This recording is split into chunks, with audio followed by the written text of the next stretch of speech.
పూర్వం మృకండు అనే మహర్షి, ఆయన భార్య మరుద్వతి నిరంతరం భక్తితో శివుడిని ఆరాధించేవారు. వారికి సంతానం లేదు.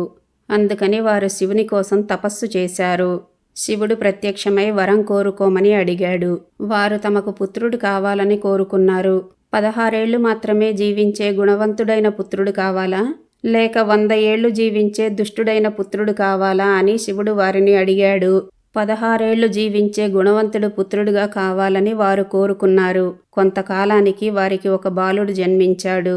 మృకండుని కుమారుడు కాబట్టి ఆ బాలుడికి మార్కండేయుడు అనే పేరు వచ్చింది. మార్కండేయుడు చిన్నతనం నుండే శివుని పూజించేవాడు. సకల శాస్త్రాలు చదువుకున్నాడు. మార్కండేయుడికి 16 ఏళ్లు నిండే సమయం వస్తోంది. తల్లిదండ్రులు ఎంతో బాధపడుతున్నారు. తల్లిదండ్రులు బాధగా ఉండడం చూసిన మార్కండేయుడు ఎందుకలా ఉన్నారని వారిని అడిగాడు. అప్పుడు వారు మార్కండేయుడికి అతని మృత్యువు గురించి చెప్పారు. మార్కండేయుడు భయపడలేదు. తల్లిదండ్రులకు కూడా బాధపడవద్దని చెప్పాడు. ప్రతిరోజు చేసినట్టే శివుని ఆరాధన, ధ్యానం చేస్తున్నాడు. మార్కండేయునికి 16 ఏళ్లు నిండగానే యముడు వచ్చాడు. మార్కండేయుడు భయపడలేదు. శివలింగాన్ని గట్టిగా పట్టుకున్నాడు. అప్పుడు యముడు పాశం వేశాడు. ఆ పాశం మార్కండేయునితో సహా శివలింగానికి తగిలింది. వెంటనే శివలింగంలో నుండి శివుడు కోపంగా బయటికి వచ్చాడు. యముడిని సంహరించాడు. అప్పుడు దేవతలు వచ్చి శివుడిని ప్రార్థించారు.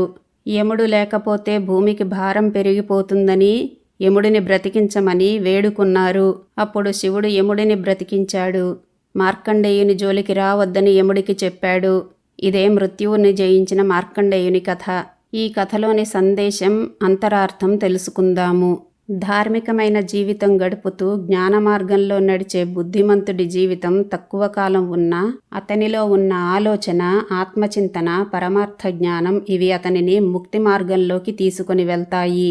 ఆత్మవిచారణ లేకుండా అజ్ఞానంతో కూడి ఉన్న దుష్టుడి జీవితం ఎక్కువ కాలం ఉన్నా అతని జీవితంలోని భోగాలు, ఇంద్రియ సుఖాలు అతనిని మరింత భ్రమలోకి నెట్టేస్తాయి. తక్కువ కాలం జీవించిన జ్ఞానం, భక్తి, ధర్మం, ఆత్మాన్వేషణతో జీవించడమే అసలైన జీవితం అనేది ఈ కథలోని సందేశం. యముడు వచ్చే సమయానికి మార్కండేయుడు శివుడిని పూజిస్తున్నాడు. అంటే అతను ద్వైత స్థితిలో ఉన్నాడు. నేను వేరు, శివుడు వేరు. నేను ఒక భక్తుడిని, ఆయన దేవుడు. నేను ఈ శరీరాన్ని, ఆయన శివుడు అనే భావనలో ఉన్నాడు. ఈ దశలో భక్తి ఉంది గాని సంపూర్ణ జ్ఞానం లేదు. అతను ఇంకా నేను ఈ శరీరం అనే భావనలోనే ఉన్నాడు. అటువంటి స్థితిలో ఉన్నప్పుడే యమధర్మరాజు వస్తాడు. యముడిని చూసి మార్కండేయుడు భయపడలేదు. శివలింగాన్ని ఆలింగనం చేసుకున్నాడు. మార్కండేయుడు శివలింగాన్ని ఆలింగనం చేయడం అంటే శివుడితో ఐక్యం చెందడం. అది ఆత్మజ్ఞానానికి ప్రతీక. మార్కండేయుడు తాను ఈ శరీరాన్ని కాదు, శివుడినే అనే అద్వైత జ్ఞానం పొందాడు. ఆ క్షణంలోనే అతను మరణాన్ని దాటిపోయాడు. ఎందుకంటే మరణం శరీరానికే, ఆత్మకి కాదు.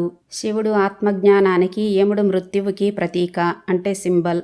శివుడు యముడిని సంహరించడం అంటే ఆత్మజ్ఞానం మనకి మృత్యువుని లేకుండా చేస్తుంది అనే అర్థం. కాలం లేదా మృత్యువు కాలాతీతమైన ఆత్మతత్వాన్ని అందుకోలేదు.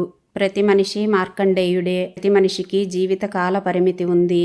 ఈ జీవన ప్రయాణంలో శరీరాన్ని శాశ్వతంగా భావించడం మూర్ఖత్వం. కాలం ఉన్నప్పుడే పరమాత్మను ఆశ్రయించాలి, ఆత్మజ్ఞానం పొందాలి.